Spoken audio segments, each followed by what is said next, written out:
tax recurring revenue there in front of you. March non-property tax revenue was less than expected. Local option sales taxes were about $70,000 less than the same period last year, but state sales tax was up about $33,000 higher than the same period in the last year. Non-property tax revenue is averaging about 1.94% higher than the same period last year. We expected that earlier in the season to be higher. We collected $482,000 more in non-property tax revenue than we had at the same period last year. We continue to see signs of sluggish purchasings and declines in travel revenue. As I said last month, this isn't exactly a red alert, but it is something we are watching closely, and not just us, people in similar positions all over. Property tax collections are in line with the same period last year. We've collected about $374,000 more than at the same period. And there's about $1.6 million left in property tax left to collect. Looking forward, we expect an additional $52,000 in state shared revenue for the general fund in the next year's budget based on the most recent projections from MTAS. The real and personal property tax assessment has increased more than $130 million since the last property tax billing, and that should result in a bit more than $2 million in property tax billings in the coming tax year. That's the one that we're coming up to in the next fiscal year. And so there's a revenue update. I'll be glad to answer any questions if I can.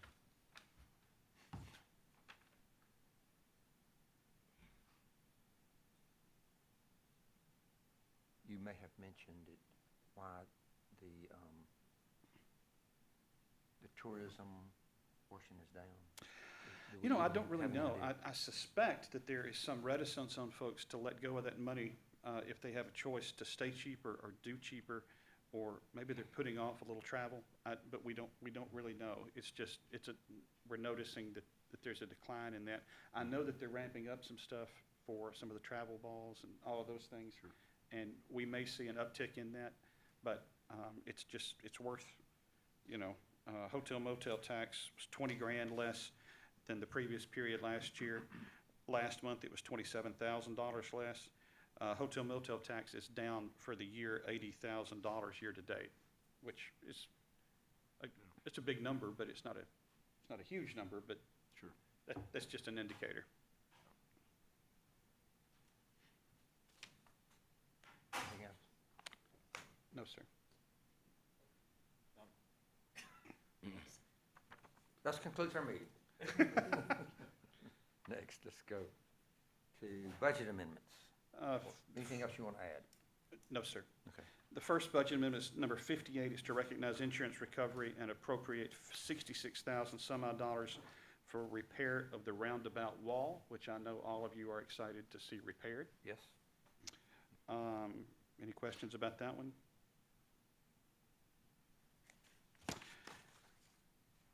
The second budget amendment is number 65, to transfer funds of $38,500 from the fire department travel and training and memberships to operating supplies due to increased cost of medical supplies. And that was a self-initiated budget amendment on their part, and I commend them for trying to cover that, for covering that. I don't have a lot of information about that, but I can generalize if you've got questions. The third one is a proposed budget amendment number 66 to transfer $40,500 from the city recorder salaries line to the IT contractual services line to implement the TCM Enterprise Document Management System. We have the basic document management system from Tyler Content Management, which handles all the financial documents that are relevant to what we're doing, so you can attach quotes, invoices, everything else in the content management system. Mm-hmm. This expands the content management system in a way that will allow us to scan and record anything forever. If you come visit me in my office, you will see these huge boxes of paper that are all incredibly important, I'm sure, but they have not been digitized in any way, shape, form, or fashion. My office is not the only place that is like, and this will allow us to begin storing those documents. The other thing that this software does, it OCRs every single document, and that means that we can search it literally by the text that is on the page rather than by the file name or tags. The software permits you to have restricted areas so that you can search everything, or you can say this particular area is off limits to everybody but the planning department or the mayor's office or whatever. It also has the ability to publish documents in a public website, and that's something we're hoping to leverage to get some more information out there. We looked at a couple of different options, and since this integrates so tightly with Tyler, it was the best option. If you look at that budget amendment, there is the annual fee on that is about $16,500. Implementation is about $24,000. We don't think it's going to cost $24,000. We also don't think we will spend all of that in this fiscal year, because the implementation process is going to probably run into next fiscal year. The IT department has already covered this in their budget request, Mr. Mayor, for the next fiscal year. And so it's just going to be part of the cost of doing business past that. But this is going to be a great improvement for us. For those of you that have been around a while, you may remember Image Ease that they used for some of these things. Image Ease is entirely deprecated. Our new PCs actually cannot even load the software to do that. And so having a way to access some of this information, or all of this information, will be helpful. This is a big step forward as far as document management in the city, and I'm excited about it, which is why when Brian said, I thought we were going to have enough to do this year, but we're not, I said, well, we've got a little extra money in city recorder, so let's send it over there. And so that's that one. That's very good. Is accounting people excited, Jack? Oh, yeah, absolutely, yeah. Well, being able to digitize something and search it without having to, it's a game changer. Absolutely. I'm so trying to get away from paper. The next budget amendment, number 67, is to recognize $405,438.80 from the Tennessee Department of Economic and Community Development Connected Communities Facilities Grant, and we're going to appropriate $450,482 for construction and furnishings at the senior center. You notice there's a difference in those two numbers. The balance of that is actually going to come from fund balance. We're only going to spend about $100,000 of that this year, we think, but we're not sure. And that has also been accounted for in next year's budget request. 100,000 for which one? For the senior center. Okay. We think we'll have 100,000 spent by the end of this fiscal year. And I know that they are ready, Christie's ready to finish that project.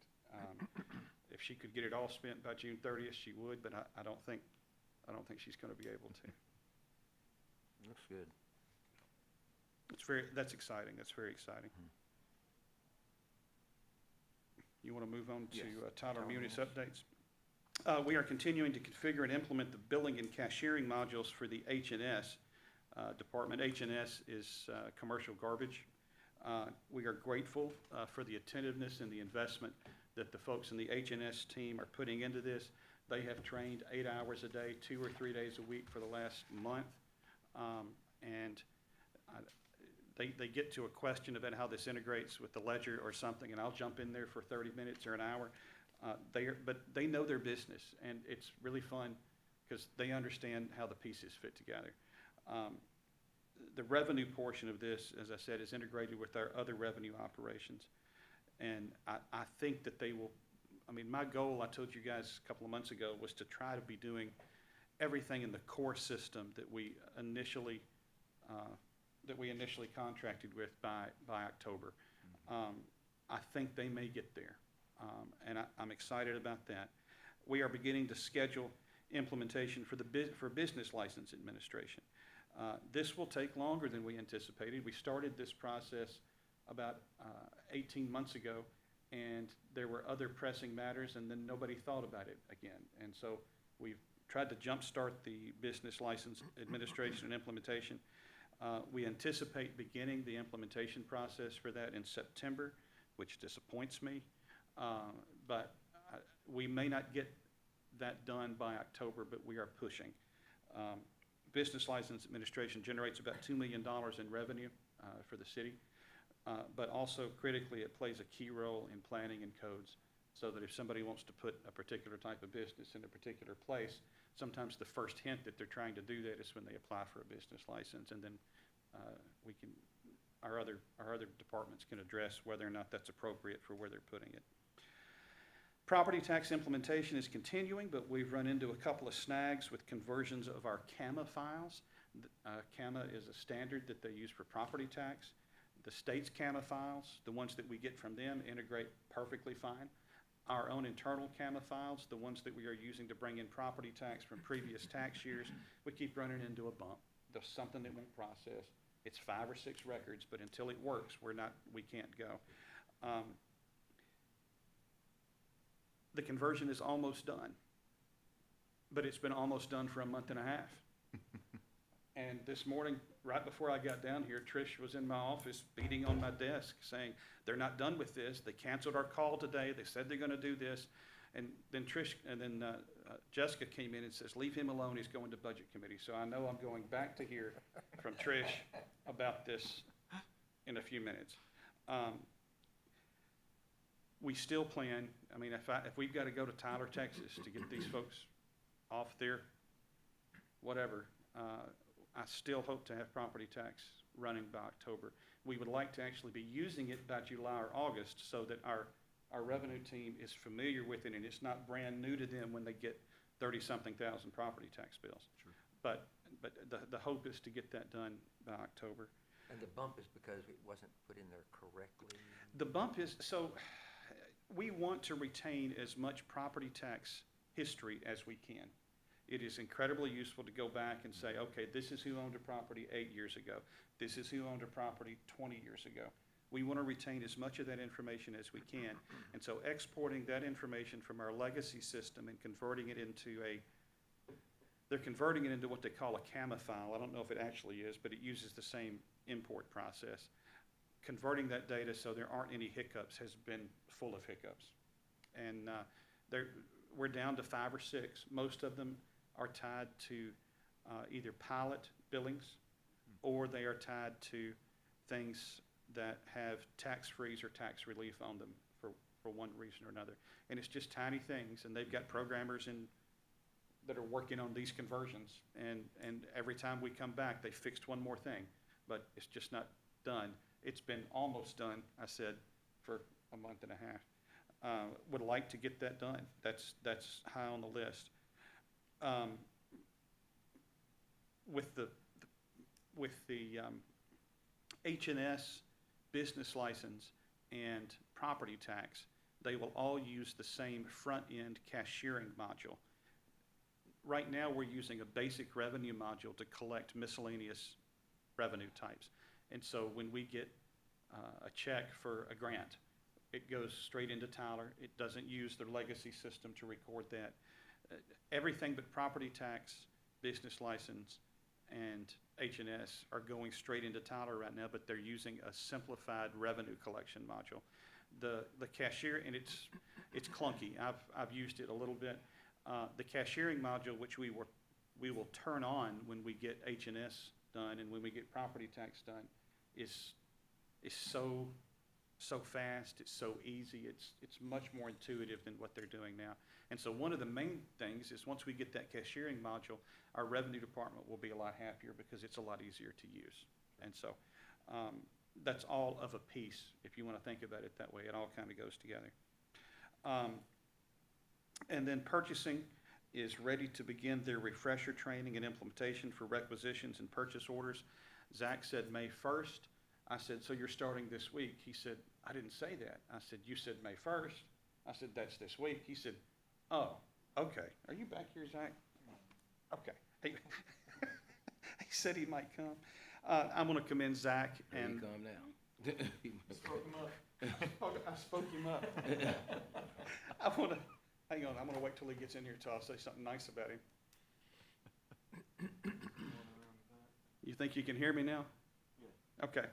I want to commend Zach and his team for realizing the importance of this implementation and developing a comprehensive approach to the training and implementation of the purchase order system. We will be able to track the cost controls that are inherent in using this system that is integrated with everything else we've got. It's going to make it much easier to help our departments stay on budget. Tracking encumbrances right now is a very manual process, and it won't be when we're done with this. And that's going to be happy and nice, and I'm excited about that. I was on a Zoom last week, I think, with the folks at the City of Franklin, and their purchasing is not integrated with their ERP at all. And I said, how do you track encumbrances? And the lady said, we don't. And they're a slightly bigger city than we are, Jack. Sure, yeah. You would think that would be something that they would want to report, I would think so, yeah. but they don't. And so that's going to make it much easier there. Are there questions about Tyler? Sounds like it's going about as well as could be expected at this point. I So keep expecting better. things to be better, but Sure. they're not bad. Sure, yeah. So So we'll end the calendar year with Tyler up and running. Don't jinx it. is that laminate or real wood? I said that for like 2 years ago. I know. We are But Zach's gonna have this other up and running by May 1st. no, he's going to be training by May 1st. So no, I'm excited about that, and it's fun.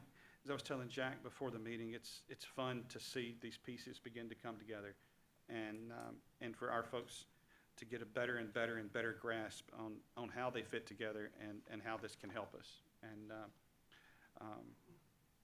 I mean, we're working on implementing the projects module, and I'm not going to talk about that a lot, except to say that these long-term projects, these long-term grant programs are going to be much easier to track.